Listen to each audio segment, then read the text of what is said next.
Our final speaker, Christine Robinson, The Empty Chair.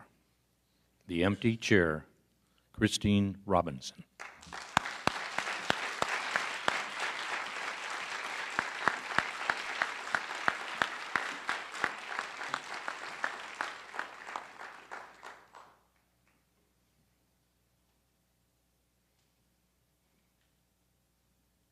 We see, hear, and read almost every day the topic of addiction. We've seen those headlines. Rock star enters rehab, actress enters rehab, golf pro enters rehab, golf pro leaves rehab without his wedding ring. But whether the addiction is alcohol, drugs, sex, or cigarettes, the process of recovery remains the same. It requires taking certain steps, one of which is a process called making amends. And making amends, in this case, is an opportunity to take the harms of the past and bring them into present time for healing and for restitution.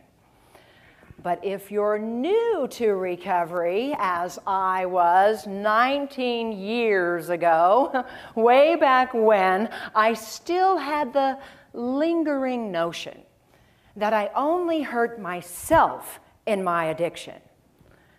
After all, I was the one that crashed those cars. I was the one with the police sirens going off in the middle of the night. I was the one with the crazy hair and the crazy friends. And I was sure that any harms done could be handled with just a few casual apologies. And this was my thinking when I went to make my amends with my brother Andy, who stopped me halfway through and said, "While it's true, you hurt yourself in your addiction, but while you were out there hurting yourself, there was a consequence to our family, which was this: your empty chair. Your empty chair at our dining room table. That's what we got with every passing meal, morning, noon, and night. My empty chair." But it is the empty chair which symbolizes what ails our world today, as we now consider all the empty chairs in our lives. We don't need to be an alcoholic or a drug addict to have that empty chair story, right?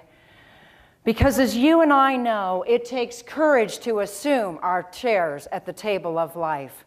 It takes courage after we have been beaten and abandoned and absolutely destroyed at times by the life circumstances, haven't we?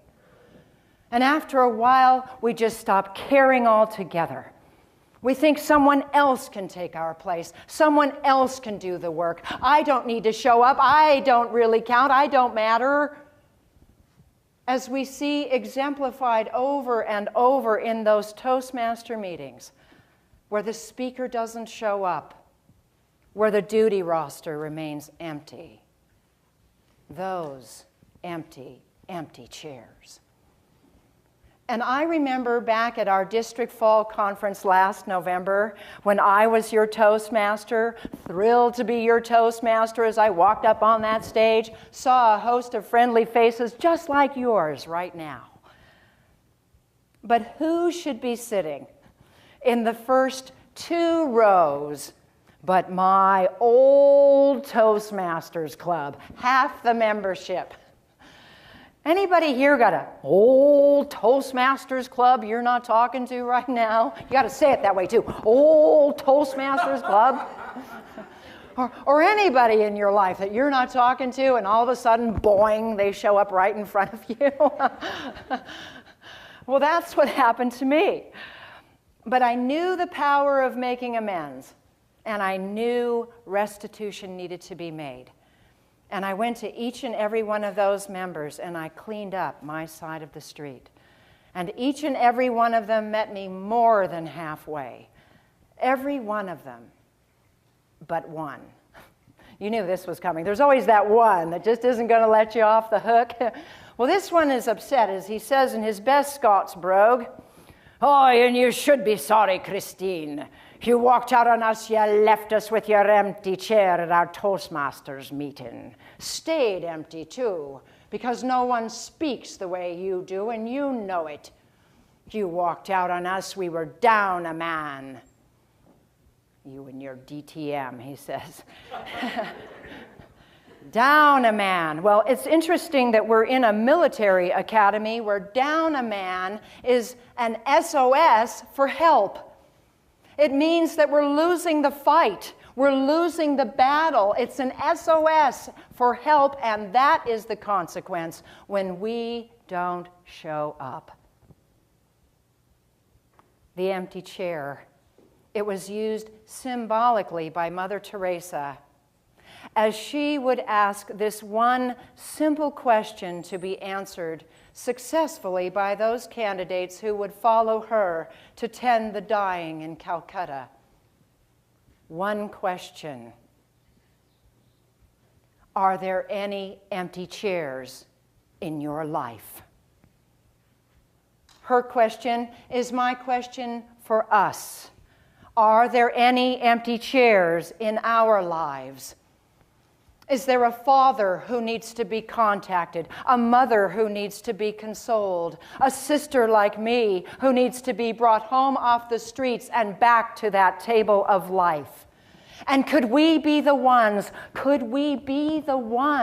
who are big enough now to draw a line in the sand, cross it, and say, that was the past, it's the present that counts, and I'm not letting my past run my present? Call these people, write to them, reignite their appetites for life as you describe the table of life, full to overflowing with room for us all. With room for us all. It's late, but not too late to fill the empty chair.